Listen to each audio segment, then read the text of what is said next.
the system that changes everything. Hillary stood at base camp, looking up at Everest. Behind him, months of preparation, training, planning, equipment checks. Ahead of him, the mountain, unforgiving, deadly, waiting.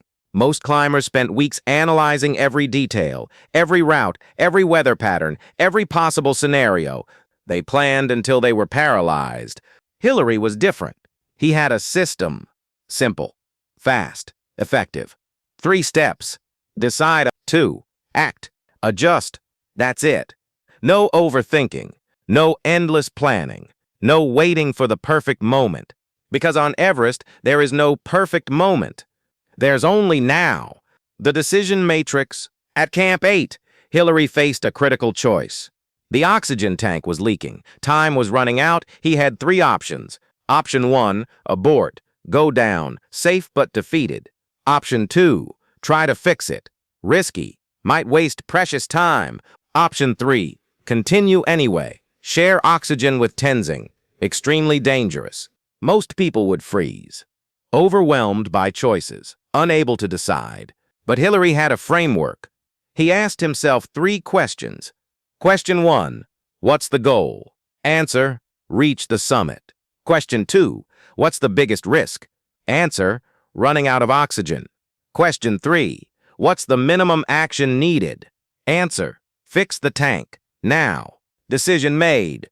No deliberation. No second guessing. 5 seconds. That's all it took. Then action.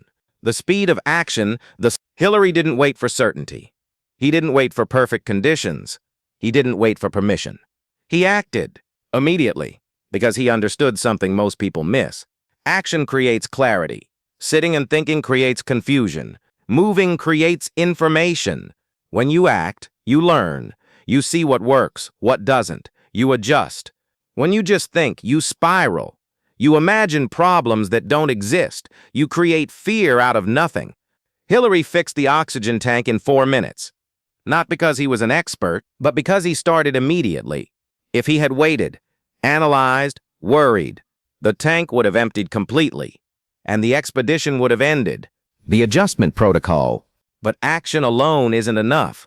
Blind action is just chaos.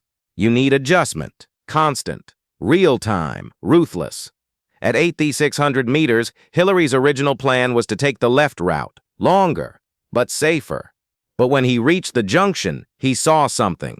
The left route was covered in fresh snow. Unstable, dangerous. The plan said, go left. But reality said, go middle. So Hillary adjusted. Immediately. No attachment to the original plan. No ego saying, but we decided left. Just pragmatic adaptation. This happened 7 times during the summit push. 7 times the plan changed. 7 times Hillary adjusted without hesitation. That's the system. The paralysis trap. Most people fail not because they lack ability. They fail because they can't decide. They overthink. They wait for more information. They want guarantees. But guarantees don't exist, especially on a mountain, especially in life. Hillary saw this with other climbers, smart people, strong people, experienced people, but paralyzed, standing at critical junctions, unable to move, waiting for certainty that would never come. And while they waited, the weather turned, the window closed, the opportunity died. Hillary learned early, imperfect action beats perfect inaction. Always. The 2-minute rule. Hillary had a simple protocol. Any decision that could be made in 2 minutes was made in 2 minutes. No exceptions. Not tomorrow. Not after more analysis. Not after consulting everyone. Now, this applied to everything. Which route to take. When to rest. What to eat. Who leads. 2 minutes. Decide. Move on. This created momentum. And momentum is everything. Because momentum compounds. One quick decision leads to another, which leads to another, which leads to progress. While others were still planning their first move, Hillary was already at Camp 7. The adjustment loop, but fast decisions create mistakes. That's inevitable. So Hillary built in adjustment. Every hour he would pause, look back, evaluate what worked. Keep doing it. What didn't work? Stop doing it. What's new information? Adjust accordingly. Simple, fast, effective. No long debriefs, no overthinking, just constant micro-adjustments. Like steering a ship.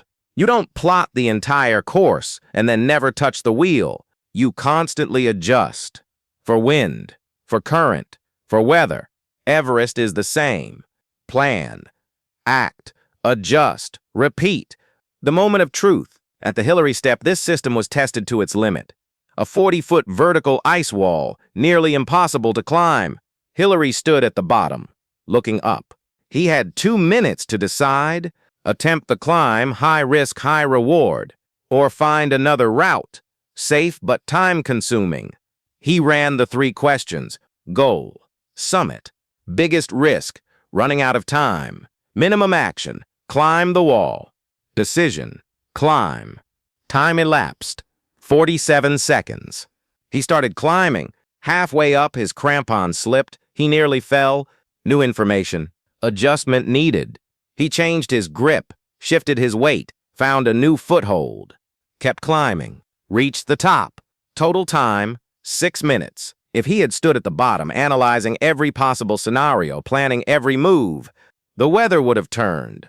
The window would have closed. The summit would have remained unreached. But he didn't. He decided, acted, adjusted, and survived. The descent application, the system worked going up, but going down tested it even more. Because going down, you're exhausted, your judgment is impaired, your body is failing. That's when most climbers die. Not on the way up, on the way down, because they abandon their system. They get careless, overconfident, sloppy. Hillary didn't. Every step down, he applied the same framework. Decide which route. Act, move, adjust.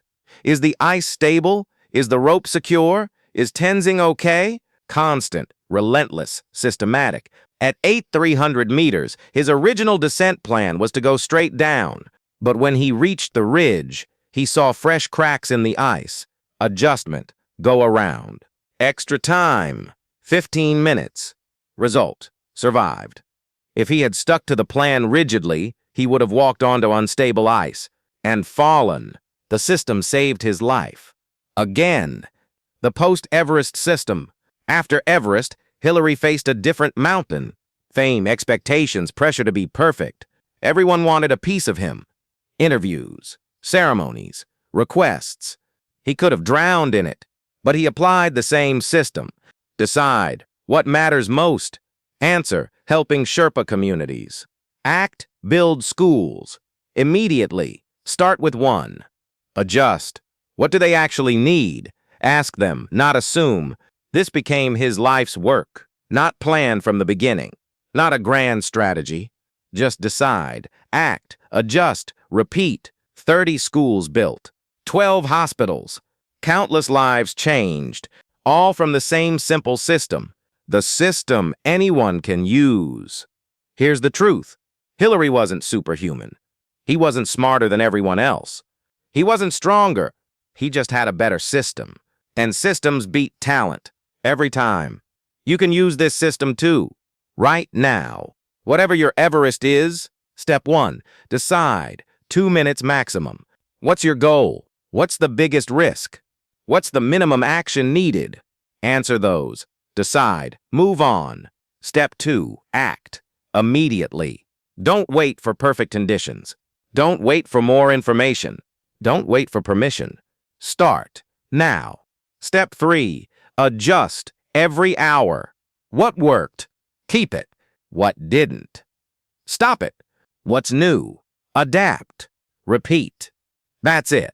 That's the system that conquered Everest. The final test? Years later, someone asked Hillary, "What was your secret? How did you succeed when so many failed?"